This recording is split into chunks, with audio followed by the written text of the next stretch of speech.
Tante may makasih ya isa. Mami ready ya. Ya, ya.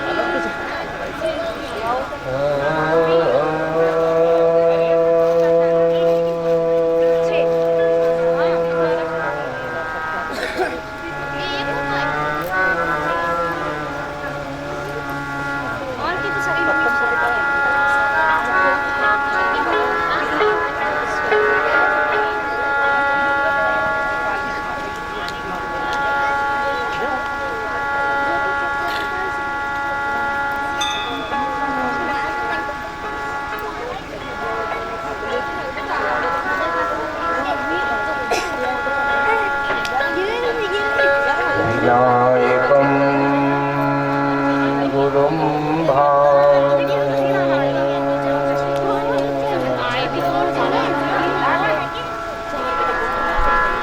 ब्रह्म विष्णु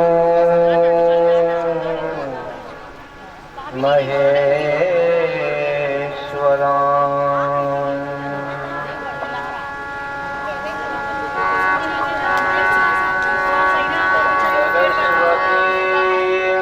प्रणम्यालो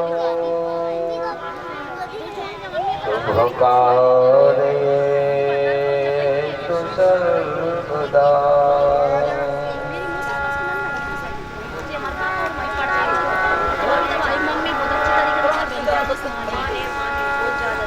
बंदहूँ गुरु पर कृपा सिंधु नर रूप हरि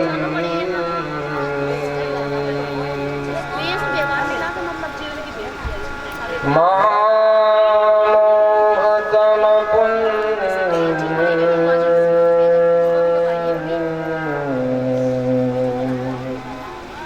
जासु बचन रवि कर निकर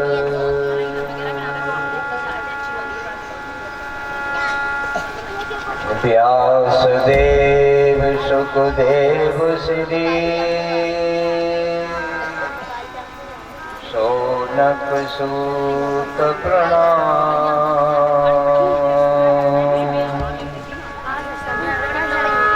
बार बार कर प्रेम से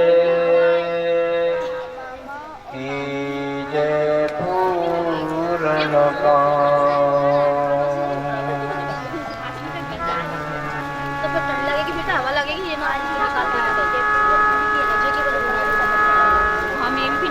श्री गुरु चरण सरोज रज निज मन मुकुर सुधार वरणो रघुवर विमल यश जोदायक फल चार बुद्धिहीन तनु जानिके सुमिरऊं पवन कुमार बल बुद्धि विद्या देहु मोहि हरहु क्लेश विकार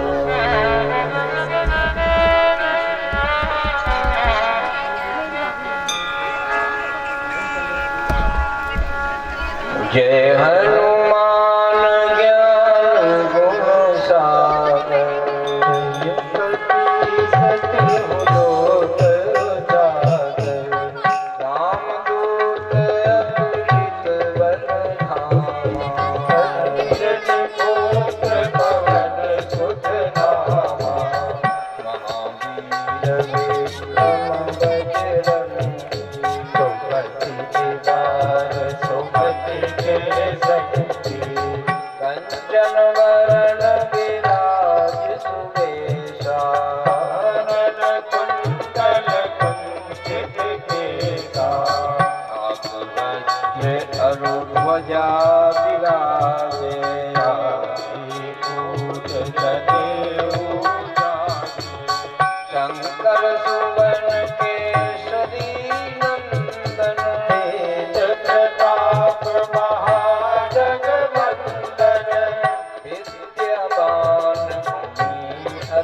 आतुर राम काज करिबे को आतुर प्रभु चरित्र सुनिबे को रसिया राम लखन सीता मन बसिया सूक्ष्म रूप धरि सियहि दिखावा विकट रूप धरि लंक जरावा भीम रूप धरि असुर संहारे रामचंद्र दिख काज सवारे लाय संजीवन लखन जियाए श्री रघुवीर हरषि उर लाए रघुपति कीन्ही बहुत बड़ाई तुम भगति भरत सब भाई सहस बदन तुमरो यश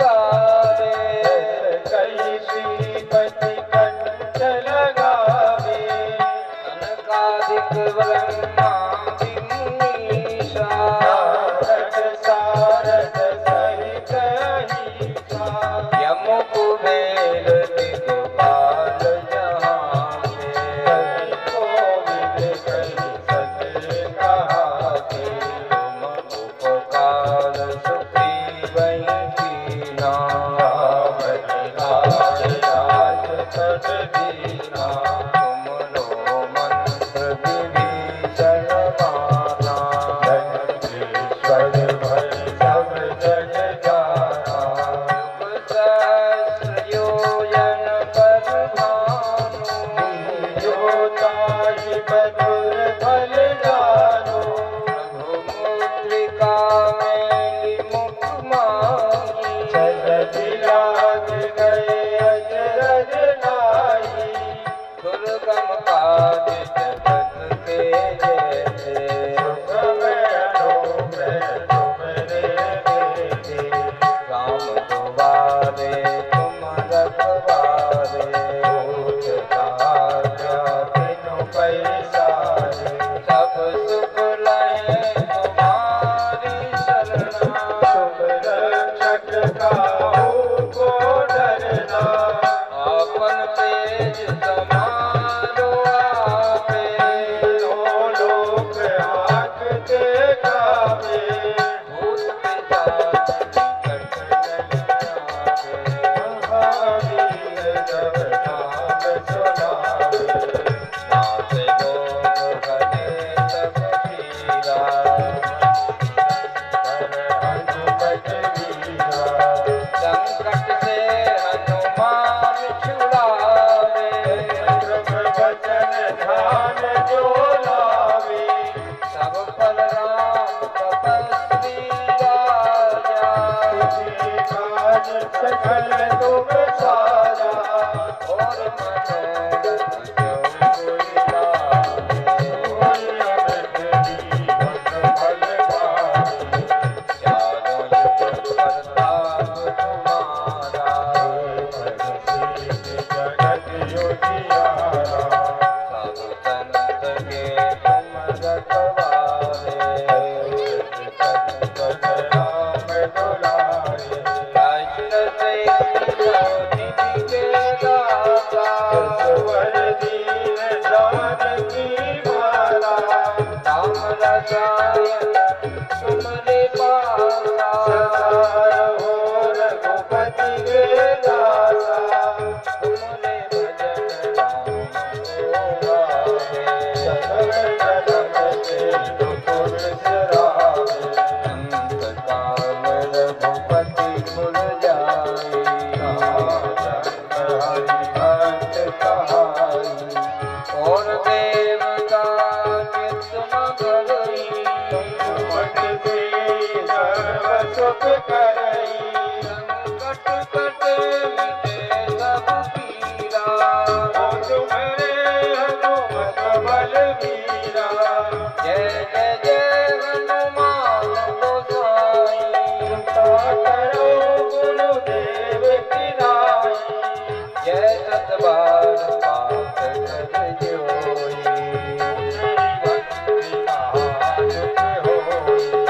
जो ये पढ़े हनुमान चालीसा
सद्गुरु भगवान की जय। जय जय श्री राधे।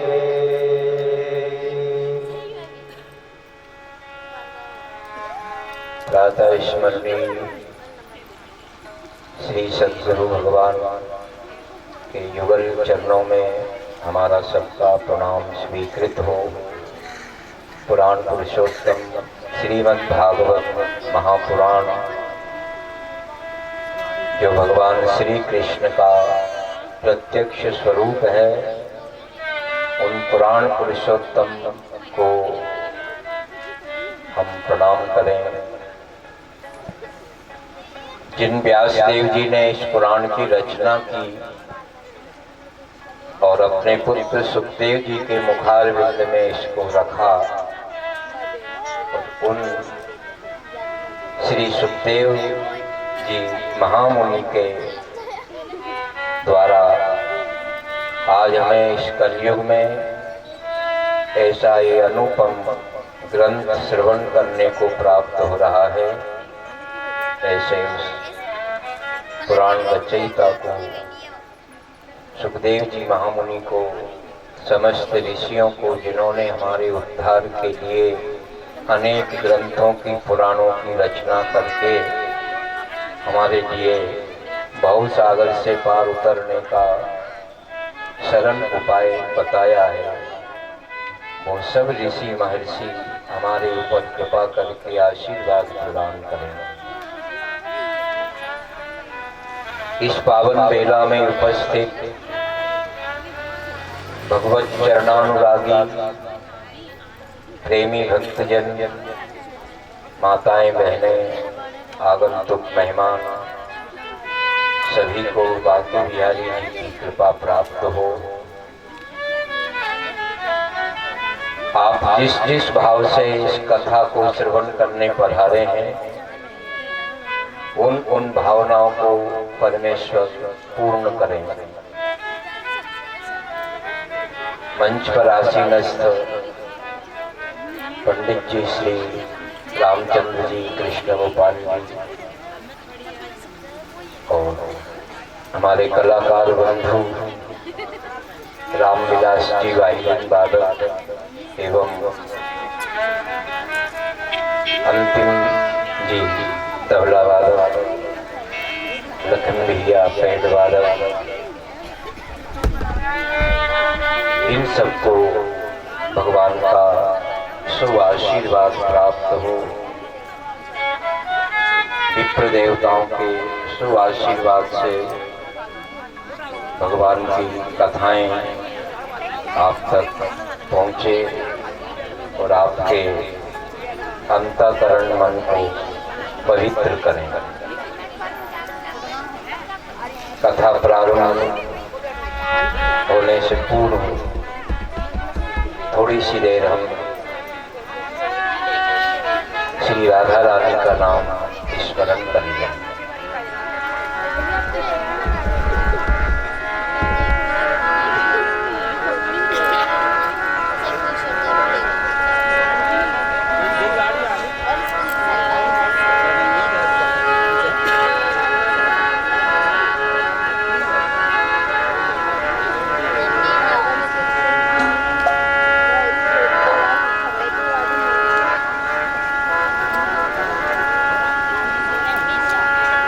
श्री राधे गोपाल भज मन, श्री राधे,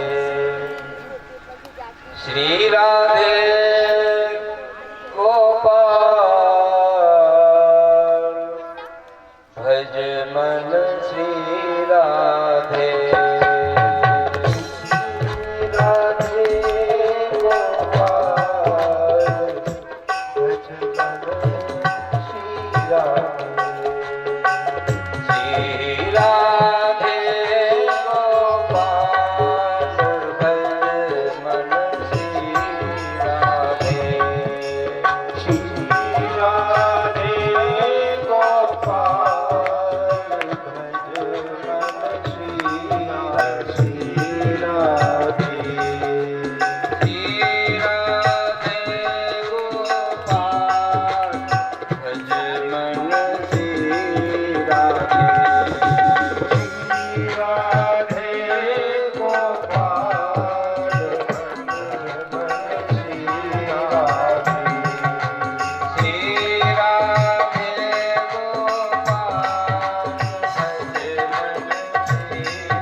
भगवान बांके बिहारी जी ने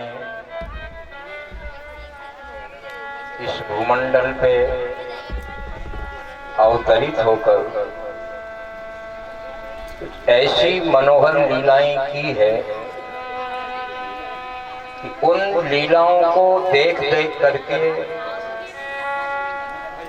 ब्रह्मा जी, इंद्र, सुख सनकादिक समस्त देवगण ये सब मोहित हो जाते हैं।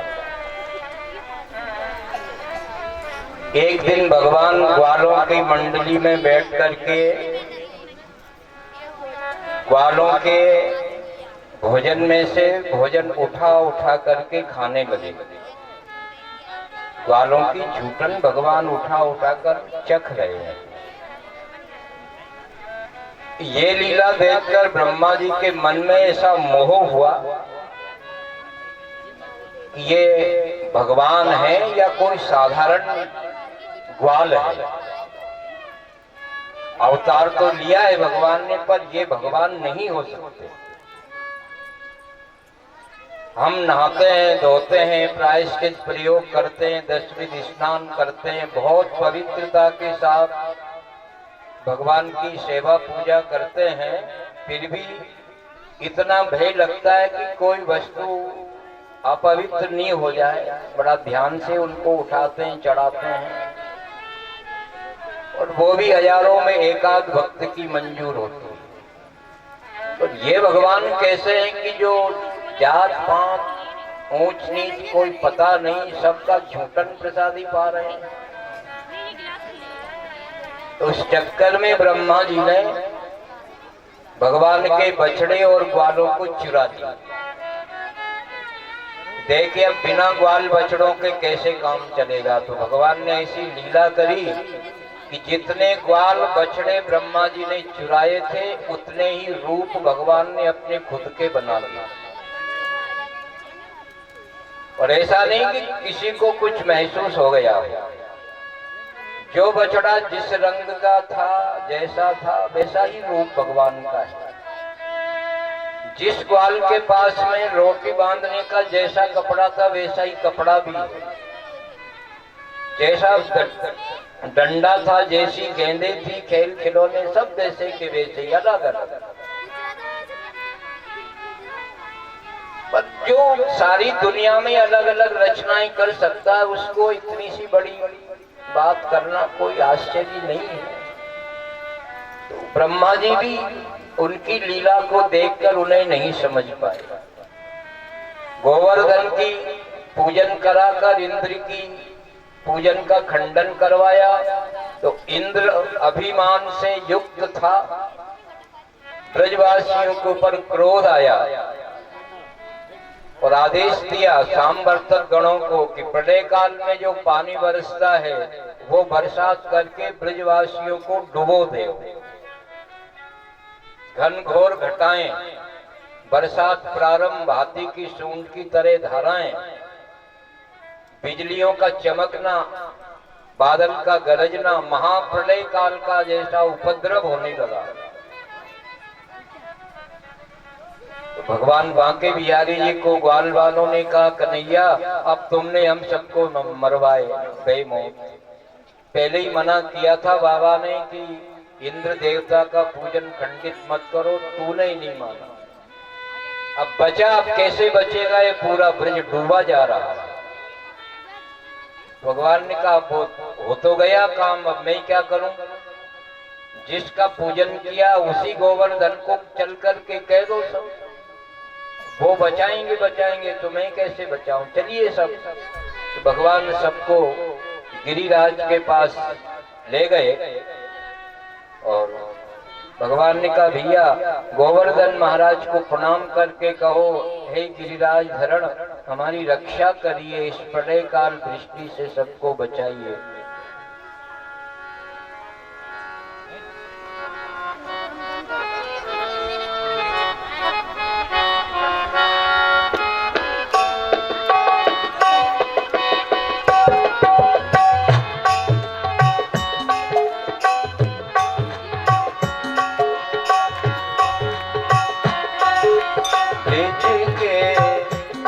लाला राधा जी के सांवरिया, सब दुख दूर हुए जब तेरा नाम लिया। ब्रज के नंद लाला राधा जी के सांवरिया, सब दुख दूर हुए जब तेरा नाम लिया। हे गिरिराज आप हमारी रक्षा कीजिए, हे गोविंद सबको बचाइए। बचाने वाले या तो गोविंद है या गोवर्धन है, दोनों की प्रार्थना कर रहे हैं। मीरा पुकारे तुम्हें,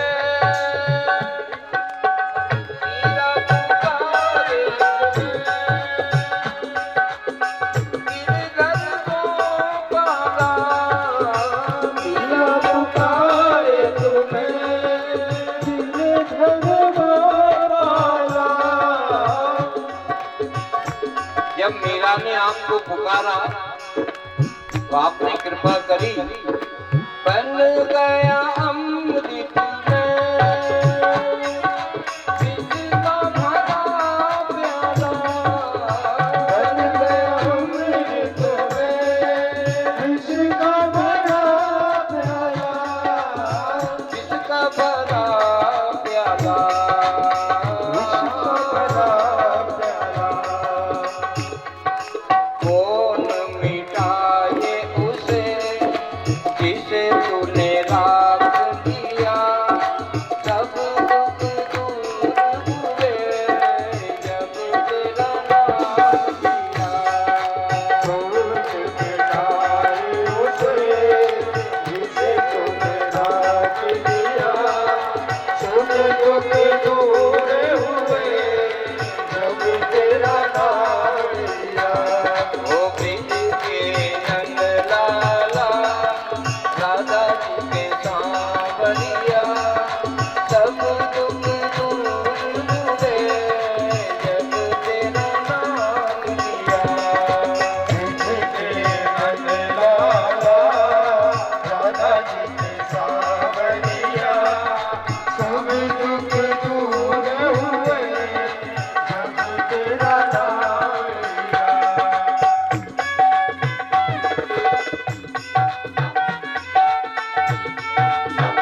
सबने प्रार्थना की, गोवर्धन को भगवान ने उंगली पर उखाड़ कर ब्रज को, डूबते हुए ब्रज को बचाया। पानी समाप्त हो गया। गणों ने इंद्र को कहा, महाराज पानी जितना था सब बरसा चुके हैं, प्रलय काल में जो बरसात होती है वो कर चुके हैं, कोटा खाली पड़ा है। बोले ब्रजवासी, वो सब गोवर्धन पहाड़ के नीचे खड़े, बाल भी बांका नहीं हुआ। उधर ब्रह्मा जी को मोह हुआ, इधर इंद्र को जब मोह हुआ, बरसात करी, इंद्र के होश उड़ गए कि अब क्या होगा। हमारे मालिक का हमने अपमान किया, अनादर किया, कष्ट दिया, कैसे अपराध माफ होगा।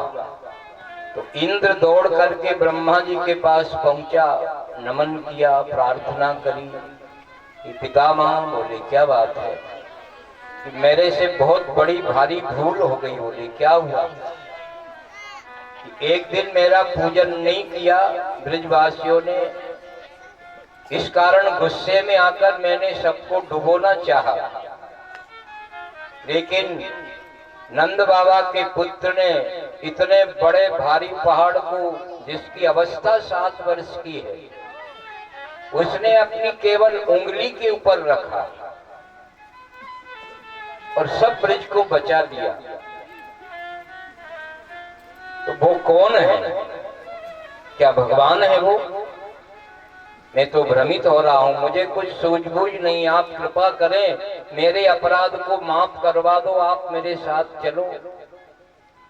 तो ब्रह्मा जी मुस्कुराए और कहा, भैया इंद्र, मैं खुद भी सफेदी में धूल डाल चुका हूं, मेरे पास क्या क्या रखा है मेरे पास। और दूसरा, अपराध तू करे और माफी मैं मांगू, ये कौन सा नियम? अपराध कोई और करे, क्षमा याचना कोई और करे, ऐसे माफ होता है क्या? जो अपराध करे वही क्षमा मांगे तो क्षमा प्रदान हो सकती है। कोई कवि ने लिखा भी है, खेती पाती बीनती और घोड़े को तंग, अपने हाथ संभालिए चाहे लाख लोग हो संग। आपको खेती किसानी करना है तो अपने हाथों से करिए, उसमें और नौकर के हाथ से की हुई कृषि में बहुत अंतर होता है। नौकर लगा भी लेते हैं तो आपकी निगाह नहीं होगी तो भी काम नहीं। खेती करना, स्वयं करना। पत्रिका लिखो किसी के नाम की तो आप खुद अपने हाथ से लिख करके दो। किसी से विनय प्रार्थना करना हो तो दूसरे के द्वारा नहीं। आप नौकर लगा लो और कह दो कि मेरे नाम का रोज जप किया कर भगवान से, भगवान खुश उससे होंगे कि तुमसे होंगे। विनय करना हो तो खुद करिए। घोड़ा कसना है, कहीं जाना है तो आप अपने हाथ से खुद उसको संभाल के कसो।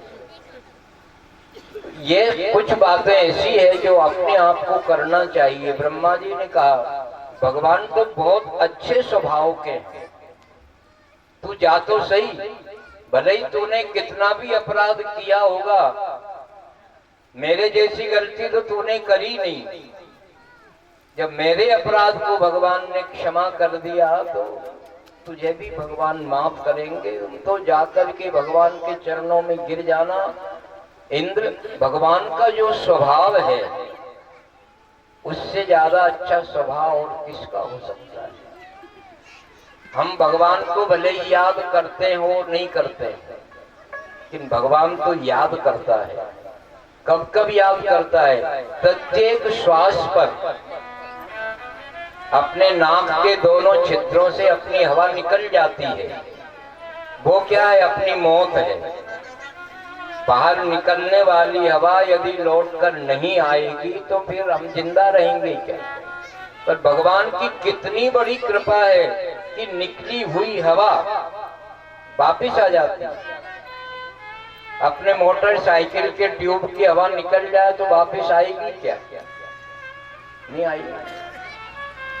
उसको तो कोई मिस्त्री बढ़िया पिंचर जोड़ जाड़ के पंप से हवा दे करके उस गाड़ी को चला सकता है, लेकिन ये ट्यूब इतना ओरिजिनल है कि ये जिस दिन पंचर हो गया उस दिन तेरी हवा कोई भी मिस्त्री वापस नहीं डाल सकेगा, चाहे करोड़ों रुपए खर्च कर दे।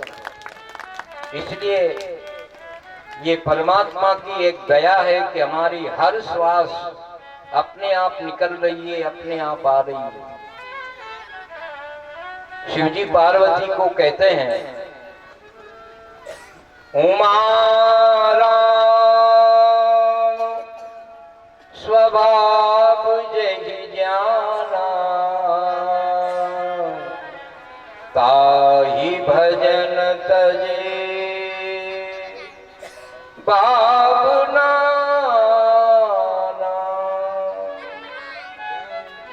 शिवजी कहते हैं हे भवानी, मैं रात दिन भगवान का भजन इसीलिए करता हूँ कि उनका जैसा स्वभाव किसी का नहीं। ना तो वो नाराज होते हैं, ना खुश होते हैं, ना दुखी होते हैं, ना सुखी होते हैं, ना मान का भय, ना अपमान का भय। जैसे एक बालक पैदा होता है या 1-2 महीने का हो जाता है, उस बालक को चाहे मखमल के गदेले पर सुला दो आप, खूब हंसेगा।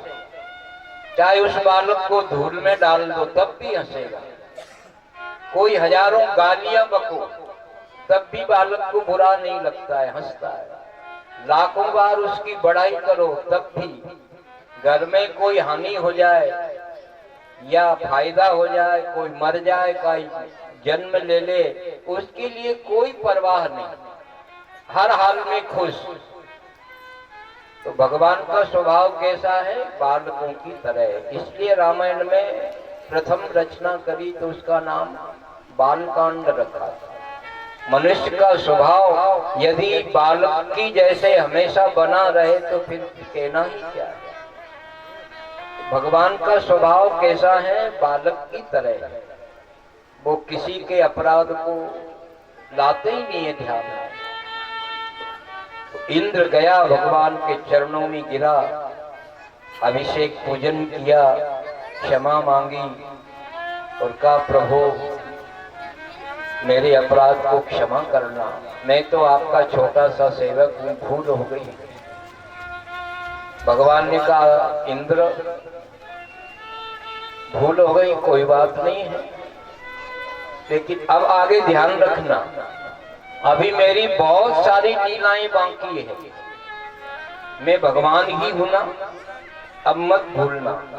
मैं लीलाएं तो ऐसी करूंगा कि मुझे कोई भगवान समझेगा ही नहीं, लेकिन तू याद रखना मैं भगवान हूं। बोले मैं याद तो रखूंगा, लेकिन माया आपकी ऐसी है कि मुझे भुला देगी, आप ही कृपा करना तब मैं आपकी याद कर सकता हूं। भगवान कृपा करते हैं ना, जब ही हम भगवान को समझ पाते हैं।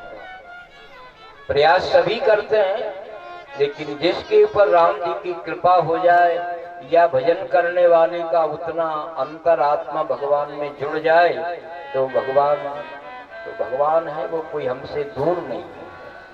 तेरे घट के अंदर विराजे हैं, तेरा राम तो ही मैं, तू अंत काहे भटके, जैसे माखन बसे दधी माही, निकसत नाही बिना घम के। तेरा राम तो ही मैं, तू अंत काहे भटके। जैसे दही में माखन छिपा हुआ है, लेकिन जब तक उसको बिलोया नहीं जाएगा तब तक माखन नहीं निकलता। जैसे पवन बसे पंखे में, निकसत नाही बिना झटके। देसी पंखा अपने जो बनाए जाते हैं उसमें हवा है, कि आजकल इलेक्ट्रॉनिक पंखे कूलर उनमें भी हवा है, लेकिन बटन नहीं दबाओगे, लाइट नहीं होगी तो हवा आएगी क्या? पंखे को हाथ में पकड़ के बैठ जाओ, प्रार्थना करो हवा आ जा, हवा आ जा, आएगी क्या? उसको हिलाना पड़ेगा। तिलों में तेल रहता है लेकिन पेलना पड़ेगा। भगवान तेरे शरीर में है, देखना पड़ेगा, प्रेम की आंख से देखना पड़ेगा। ऐसी भगवान की अद्भुत लीलाएं उस ब्रज में चल रही है। जब से गोवर्धन उखाड़ा तब से 16,000 गोप कन्याओं ने भगवान को पति रूप में पाने की इच्छा करी, देवी की आराधना करी। भगवान ने एक दिन गोपियों को देखा कि वो पानी में नग्न होकर 16,000 गोपियां नहा रही है। भगवान चले गए और सब गोपियों के वस्त्रों को उठाकर गांठ बांधकर माथे पर रखी, कदम पर बैठ गए। गोपियां घबराई, भगवान से निवेदन किया, वस्त्र मांगे भी, कंठ तक पानी में खड़ी है, ठिठुर रही है कि गोविंद हमारे वस्त्र हमें दे दो, हमारे राज के ग्राहक मत बनो। पर भगवान कोई सुने ही क्या। गोपियों ने डर भय बताया कि क्या सीधे सीधे नहीं मानोगे। पहली बात तो ये कि तुम इस घाट पर आए ही क्यों, ये महिलाओं का घाट है नहाने का। भगवान ने क्या कहा, तुमने पूरे घाट की रजिस्ट्री करवा रखी है क्या, तुम्हारे नाम पट्टा है क्या यहाँ का। अरे गोपियों, ऐसी कौन सी जगह है जिस जगह पे मैं नहीं रहता हूँ। मैं तो पृथ्वी के एक एक कंकर पत्थर में रहता हूँ, मेरे बिना कोई जगह खाली नहीं है। किस तरह, जैसे एक गुड़ की भेली होती है अपनी, 10 किलो की 20 किलो की कितनी भी हो, तो उस गुड़ में मीठापन सब जगह एक जैसा होता है।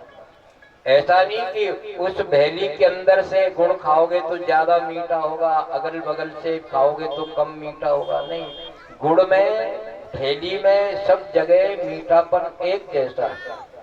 नमक की ढेली में सब जगह खारापन एक जैसा है। ऐसे ही भगवान सब प्राणियों में एक जैसे हैं। ऐसा नहीं कि राजा के शरीर में भगवान अलग होंगे, देवताओं के शरीर में अलग होंगे, हमारे शरीर में अलग होंगे। जो भगवान विद्वान के हृदय में है वही मूर्ख के हृदय में है। सबके हृदय में भगवान एक जैसा है। सूर्य एक है, उसके उजाले में हम चाहे अच्छी बातें लिखे चाहे बुरी बातें लिखे, सूर्य को इससे क्या लेना देना। तुम्हारे कलम में कागज है, हाथ में कागज है, कलम है, जो चाहो लिखो, भला बुरा होगा तुम्हें होगा, सूर्य की तो केवल रोशनी है। ऐसे ही भगवान हमारे शरीर में बैठा है और हमारी रोशनी फैला रहा है। वो नहीं होता तो क्या हम देख सकते थे, क्या कथाएं सुन सकते थे, क्या रोटियां खा सकते थे, क्या चला फिरी हो सकती थी। जिस दिन वो नहीं है, सम्मील ने नयन योर नहीं किंचित दस्ती, फिर दुनिया में है ही क्या।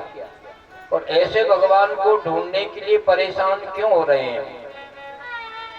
भगवान तुमसे दूर है क्या, जो इतना नजदीक है उसको ढूंढने में क्या परेशानी।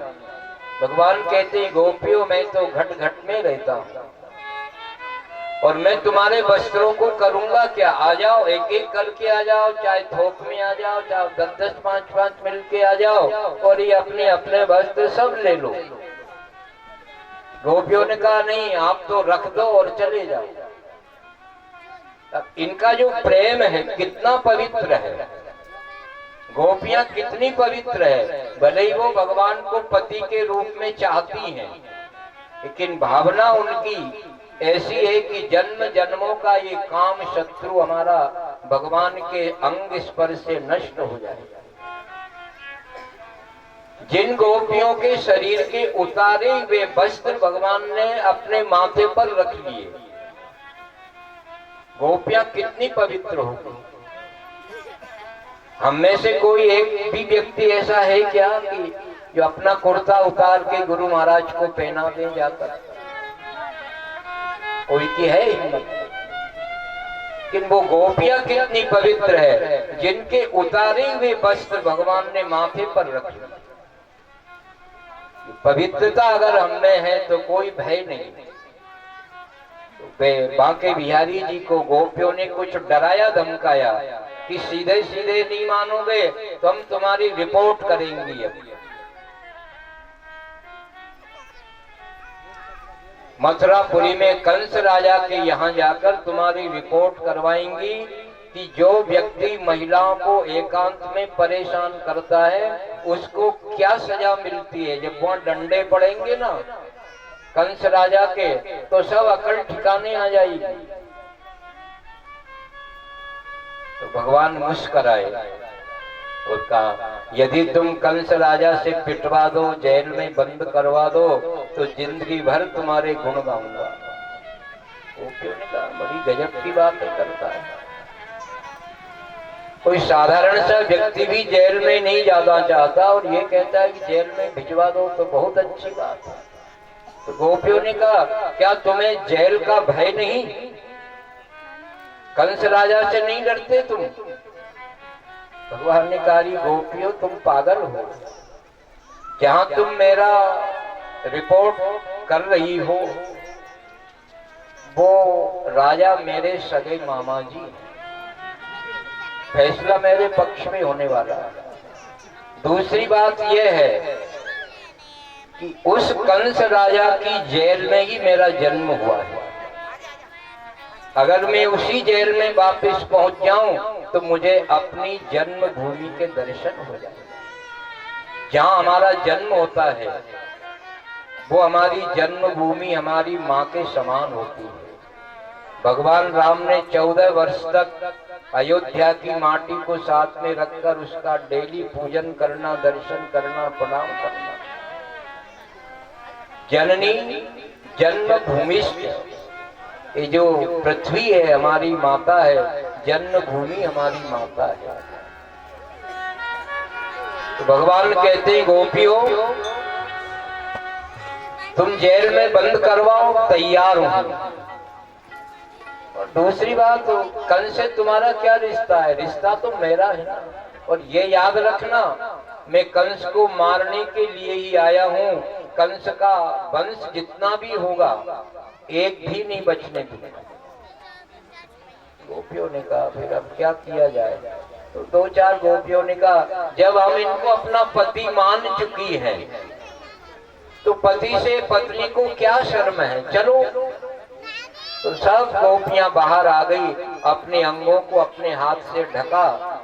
भगवान ने कहा हरी गोपियों मुझे क्या मालूम था तुमने इतना अपराध किया वरुण देवता का, तो बड़ा पाप किया है तुमने। जल में नारायण रहते हैं और तुम नग्न होकर नहा रही हो, तो बड़ा पाप है, प्रायश्चित करना पड़ेगा तुम्हें जब मैं तुम्हारे वस्त्र दूंगा। बोले क्या प्रायश्चित है इसका? बोले सूर्य नारायण के दर्शन करो, हाथ ऊंचे उठाओ। अब कुछ लज्जा थी, वो भी हाथ ऊंचे करके गोपियों ने कि अब जमीन में माथा टेक के सूर्य नारायण को प्रणाम करो। मेरा मिलने वाला भक्त यदि मेरे से मिलना चाहता है और इतनी सी भी शर्म अगर रखेगा तो फिर मैं नहीं मिलूंगा। भगवान से मिलने वाले को लज्जा, शर्म, लोक लाज, मीरा की तरह सब त्याग देना होगा। मेरे तो गिरधर गोपाल दूसरो न कोई, जाके सिर मोर मुकुट मेरो पति सोई। संतन ढिंग बैठी बैठी लोक लाज खोई, आंसुअन जल सींच सींच प्रेम बेली बोई। मीरा का जैसा भगवान से संबंध बनाए।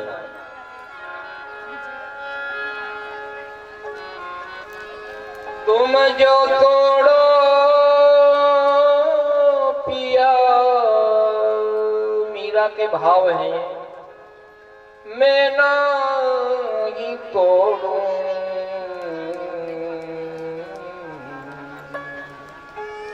तोरी प्रीति छोड़, तोरी प्रीति छोड़ कृष्ण कौन संग जो,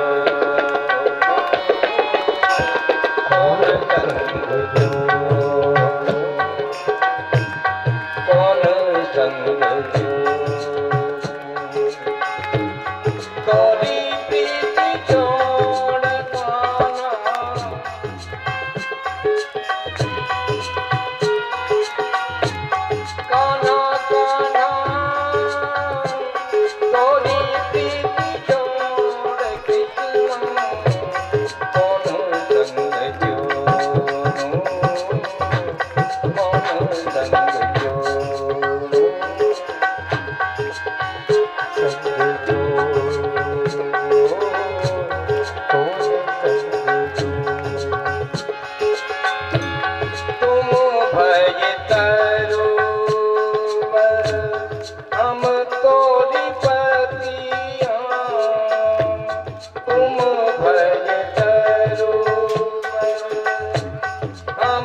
कृष्णा कौन संग जोड़ूं, कौन संग जोड़ूं।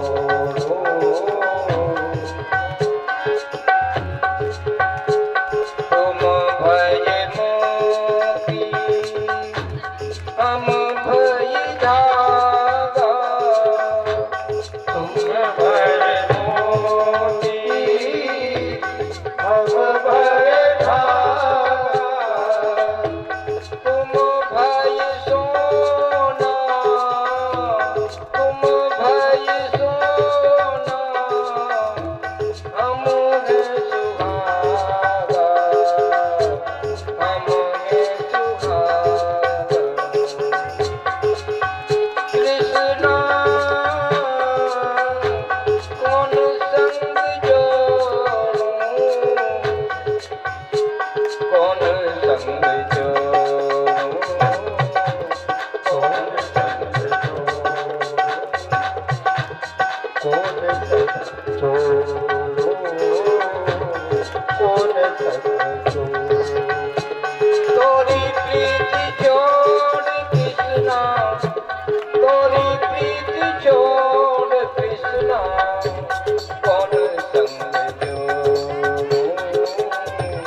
उसी तरह गोपियों की लगन भगवान से लगी और फिर पूछा क्यों ये मूर्ति किस देवी देवता की बना रखी है तुमने?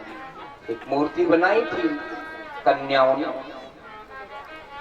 ये मूर्ति मैंने पहले तो कभी नहीं देखी, ये किसने बनाई, क्यों बनाई? बोले ये हमारी माँ है दुर्गा जी।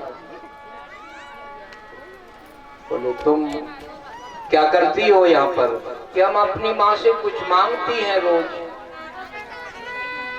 बोले मुझे भी तो बताओ तुम अपनी माँ से क्या मांग रही हो? कुछ गोपियां कहने लगी गोविंद हम हमारी कात्यायनी माँ से आपको पति रूप में मांग रही है। भगवान का बड़ी पागल हो, चाहती मुझे और कह रही हो दुर्गा जी से, मेरे से क्यों नहीं ये बात कही? जब मैं बिना बुलाए तुम्हारे पीछे पीछे घुमाई करता हूँ तो तुम्हें अलग बैठकर तपस्या की, व्रत की, भजन की क्या जरूरत है? देखो ये गोपियों की जो कथा है हमें एक बहुत अच्छी शिक्षा देती है। गोपियों ने सिर्फ इतना सा 2-4 दिन ये काम किया था भजन व्रत का, बाकी कभी गोपियों ने कुछ भी ना तो यज्ञ किया, न तपस्या करी, न माला फेरी, न पाठ किया। फिर भी भगवान इतना प्रेम क्यों करते हैं? उन गोपियों के अंदर इतना भाव है। तो भगवान कहते हैं मैं तो वैसे ही तुम्हारे प्रेम से रीझ रहा हूं। तुम मुझे पति रूप में चाहती है तो मेरे से क्यों नहीं कहा? जाओ 11 महीने के बाद में शरद ऋतु आएगी, आश्विन शुक्ल पक्ष, आश्विन माने क्वार का महीना जब समाप्त होता है तो आखिरी पूर्णिमा, उसमें चांदनी रात चंद्रोदय होगा। तो शरद पूर्णिमा की रात्रि के दिन एक रात्रि भर मैं तुम्हें पति रूप में मिलूंगा, तुम्हारी जो इच्छा हो पूर्ण कर लो। 11 महीने की तारीख लगा दी भगवान ने। इस बीच में कंस अपनी योजना में सफल नहीं हो रहा है। जो राक्षस भेजता है वही भगवान मारते हैं। उधर वहां मीटिंग हो रही है कि क्या किया जाए, कृष्ण को कैसे मारें, और इधर भगवान का हंसना, गाना बजाना, नाचना कूदना बंद नहीं है। राक्षसों को भी मारते हैं, लड़ते भी हैं, लेकिन भगवान की मुस्कुराहट खत्म नहीं होती। इसीलिए भगवान कहते हैं, मनुष्यों तुम खुश दिल रहा करो। गीता में लिखा है, अवयम सत्व संशुद्धिर, हंसते रहो। विपत्तियां आती है तो आने दो, उन विपत्तियों से जूझो, लड़ो, लेकिन अपनी खुशी को मत खो। आप रोएंगे तब भी विपत्ति आपके रोने से भाग नहीं जाएगी। इसलिए विपत्ति में, सुख में एक जैसा स्वभाव रखो।